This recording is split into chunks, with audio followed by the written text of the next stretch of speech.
I'll see you guys in the dark.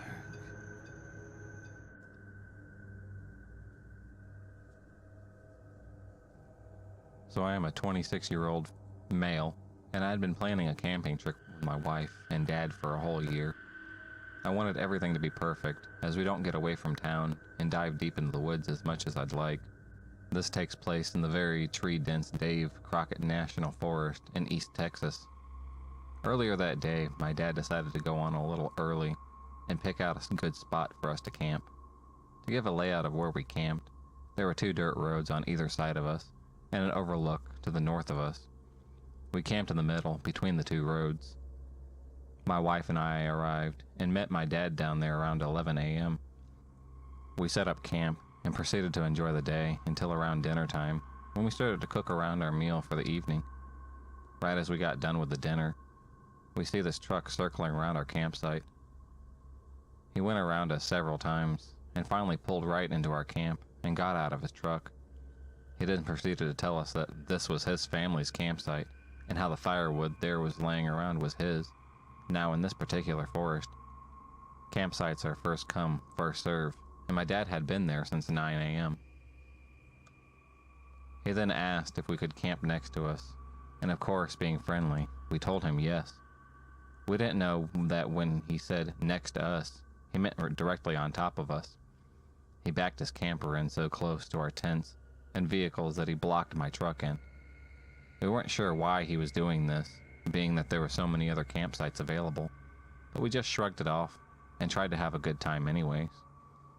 Not too long after that, we noticed a white Dodge dually circling around us. We had an off feeling about this truck because it went around several times, but we dismissed it because the area we were at was popular due to the overlook. After a long night of drinking and goofing off, we decided to go to bed.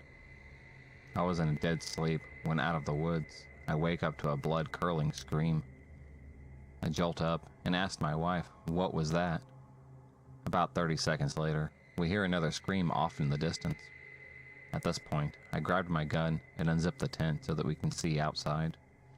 My dad had left a lantern burning so we could see a little ways into our campsite. At that moment, we see the white Dodge dually tearing down the road behind us. They continued down the road until they were out of sight. We heard them stop and get out of their truck, slamming the door and screaming. Then they proceeded to get back in their truck and drive very slowly down the other road that was in front of our campsite. At this point, we were terrified, thinking that they were coming to rob us, but they kept driving until they were out of sight. Then we heard them shooting. After the gunshots ended, they sped off. At this point, we thought that maybe they were just drunk and acting stupid, so we didn't call the cops. And we didn't have signal anyways. We tried to go back to sleep. The next day, we had to make a beer run for my dad.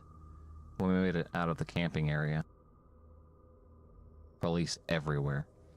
They stopped 2 young boys. We assumed that they were ones who were being troublemakers the night before and continued on into town. When we got back to our campsite, the cops were leaving after talking to my dad. They told my dad the guys in the white dually had gone into the young guy's camp while they were hunting and were robbing him. The boys walked up to their camp being robbed, and the dually guys pulled guns on the young boys, proceeding to rob the young boys at gunpoint. We think if it hadn't been for the people that camped right on top of us, as strange as it was, they would have robbed us instead. They made our campsite look bigger than it actually was. The people in the white dually were never caught. So people in the white Dodge dually, let's not meet, because you might end up with a bullet in your skull.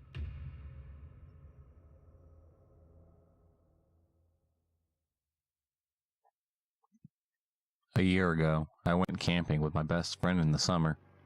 We were 14 and 15, both very petite females. Her parents and her little sister were in a trailer 2 campsites away, while we were in a large and seldom used campsite near the water in the forest. That night, we were on a huge blow-up mattress, so we had lots of room between us. I heard a light crunch behind us, maybe 10 or 15 feet away. It was gone 1 in the morning, and I was thoroughly spooked. I heard it again, maybe twice, so I woke up my friend. Dude, there's a bear outside the tent. I shoved her so she woke up. She sat up and just stared at me. "How do you know? Did you see it?" I pointed to my ears. We were both on the verge of noping out because we stupidly had food in the tent, and every Canadian child has been drilled with, "Do not ever, ever have food in your tent. You'll be disemboweled by bears," at an early age. Anyway, so we're listening, and we can hear soft crunching noises. You'd think a bear would be loud due to the fact that they're fat, but according to the bear's safety pamphlets that got shoved down our throats every year, they are actually quite stealthy, like mighty fur ninjas. Melissa was a little spooked at this point, as the crunches were getting closer, with the occasional twig snap. We huddled together very, very quietly, and then things took a turn for the worse, and Melissa nudged me. "That's not a bear," she had whispered. I listened to the footsteps, and sure enough, it sounded like the thwomp, thwomp sound of a bear. It was a crunch, crunch of a human, with no snorting or sniffing to the company. We were both shaking because if you've ever seen a horror movie, you just know that footsteps outside of a tent on a dark night equals epic murder situations. The steps were not of someone who was lost, but someone who was trying to be very quiet. We huddled together, closing our eyes very tight and pressing our heads up close to one another as the footsteps got towards the front of our tent. The zip, of course, went up, and I nearly threw up my dinner. I kept my eyes shut and breathing deep, not even knowing what else I should do. I heard breathing coming from the entrance of the tent, and then someone grunted slightly. The zip went down, and the footsteps went away. Melissa instantly started crying her eyes out, and we stayed up the rest of the night, too scared to leave the tent until the morning when her stepmom came to wake us up. We told her what had happened, but she brushed us off because she hadn't heard anything particular that night, and she was up most of the night. The next night, we reluctantly got into bed and sat very close together, holding a flashlight and keeping on so anyone lurking would think we're still awake. Eventually, we felt safe and thought nobody would be creeping around. We laughed off the situation, guessing that some poor sob had confused our tent for his. We packed the light away and went to sleep. I woke up again hearing light footfalls. I stayed completely rigid, staring at the mesh window part of the tent that we'd forgotten to pin the flap over. There was definitely a shape there. I kid you not. I stayed very still. There was enough light in the moon to see that someone was there, but not enough to make out who. I listened hard, and heard the weirdest noise ever. He was breathing heavily, and there was a fleshy sound coming from somewhere. After several agonizing minutes, he grunted, and I thought he threw something on the tent. He then left, and I woke Melissa up. I relayed to her the last 10-15 minutes. The next morning, we went out of where we'd been standing and saw white stuff on the tent. I was not actually experienced at all, but Melissa flipped out, screaming, "There's jizz on our tent, Dad!" Her dad got really mad and went to the owner of the campground, who had apparently received similar reports of a tent masturbator on the loose. They never caught the guy, though. I'm traumatized, and I'm never going camping ever again. It was good, 1 in the morning. Last summer, I was camping out with a couple of friends. We were deep in the woods, and we had built ourselves a campfire. There were 5 of us in total, 2 guys and 3 girls.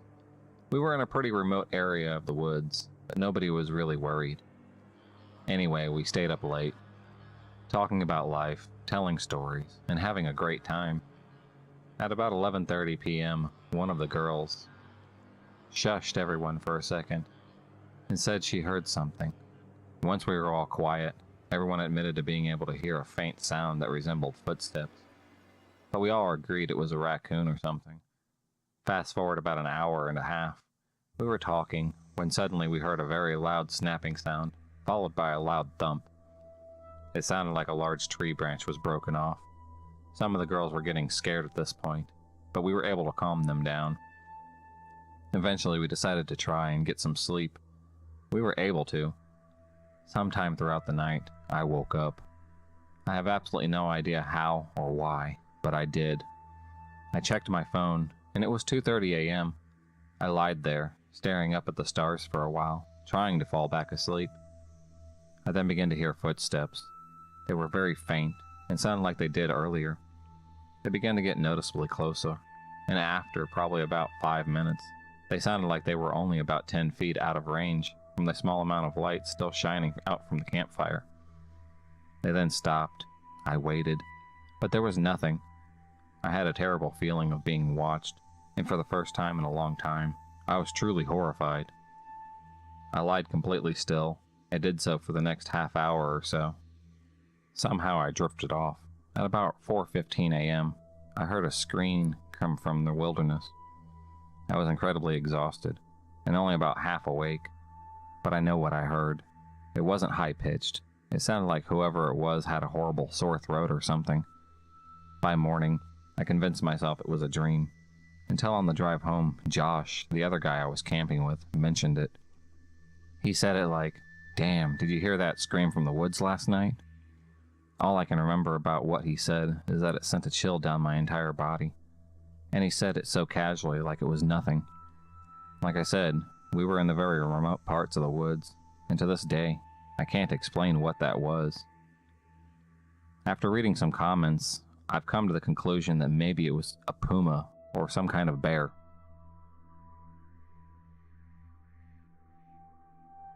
Growing up, every summer in July, my family would get together and camp out for 2 weeks at White Lake State Park. Some of my best childhood memories were made there. Rollerblading, Nerf gun wars, flashlight tag, and water balloon fights with my cousin and neighboring kids in the campground. When I was around my late teen years, my family stopped gathering together to camp out after my grandmother passed away. One of the last years I was there, this was one particular memory that has stuck with me.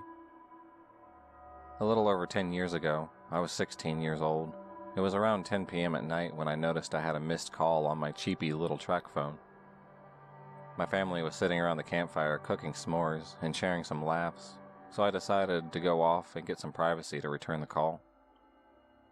I took a long, narrow trail that winds in between other campsites that at the end leads up to the bathroom. I wasn't going to the bathroom, I just wanted to find an empty campsite and sit at a picnic table and make my call. There was plenty of those, since this whole side of the campground where I was headed was vacant. There was no other campers nearby in that area. It was quiet and dark, so I chose a campsite. I sat down at the table. The lights from the distant bathroom from up to the top of the hill behind me were all illuminating my surroundings just a little bit. I called my friend and was carrying on a conversation for around 20 minutes. As I'm sitting there, staring straight ahead, I see a silhouette coming down the road in front of me. The figure is coming towards my direction, where all these empty campsites are. I could see that it was a person. It's not that unusual to see people strolling through the campground for a night walk. The people I see usually have flashlights, though. This person did not. I wasn't creeped out at this point. No really reason to be. I just watched curiously. As the person got closer, I could see a better outline, and that it was a man I was looking at. I also noticed his pace slowed down. I kept my eyes fixated on him as I continued conversating on my cell phone. A minute or two passed, and now he stopped moving. He's just standing there in the road looking straight into the campsite where I'm at. I don't know if he knew I could see him. He was staring straight at me, and I was staring right back at him. He was a little heavy-set and tall. I could also make out that he was wearing a light jacket. I couldn't see much for facial features, but I would guess I was staring at a man in his 30s or 40s. Alarm bells were going off in my head now. My mind had turned to mush at this point, and I'm frozen solid. I was no longer listening to what my friend was saying on the phone. I was in a stare-off with this guy. Then he started to move again. He was tiptoeing towards me, very carefully, like he didn't want to make any noise. He put one foot in front of the other, leaned forward in a slight hunch form. It looked like he was about to charge me. In that moment, I snapped out of my mind-frozen state and leaped off the picnic table, started running through the campsite back towards the trail. I could hear him trampling behind me, leaves scuffling, heavy yet fast footsteps. Footsteps were getting louder and closer. I made it back to that narrow trail. Once he got close to where I was, I heard the sound of twigs snapping and an oof noise come from the man. which I can imagine maybe he tripped, or almost tripped, or maybe got face slapped by a tree branch. Most likely, he wasn't familiar with the trail like I was. Whatever the reason was, it caused him to stop chasing me. I didn't stop to look back. I just kept running and running until I made it back to my family's campsite. When I got back, they were still sharing laughs and smile by the campfire. I broke down crying and I was trembling. I explained what had just happened to me. My aunt spoke up and said, "Oh geez, he probably thought he knew you and was coming to give you a good scare as a joke." She just dismissed me. My cousin chimed in and said, "Yeah, he probably stopped running after he realized that he didn't actually know you. He probably feels dumb now." They all chuckle about it and change the subject. I think I was dismissed because no one wanted the good vibes of the night to be ruined, and the fact that I'm just a socially awkward person in general. I'm very cautious and shy. For that time being, I just let them convince me that I was just overreacting and overthinking. But here I am years later, looking back and shaking my head over all of this. I wish I was taken seriously, but other than that one thing happening, it was still a great trip. It was time well spent with my family. My experience makes me think twice about going for a walk by myself anywhere. I carry pepper spray and a mini keychain alarm on me now. So, Mr. Campground Chaser, let's not meet again. If you enjoyed this video, please subscribe, like, and hit the bell for notifications on future videos and become a stalker of the night. And I'll see you next time.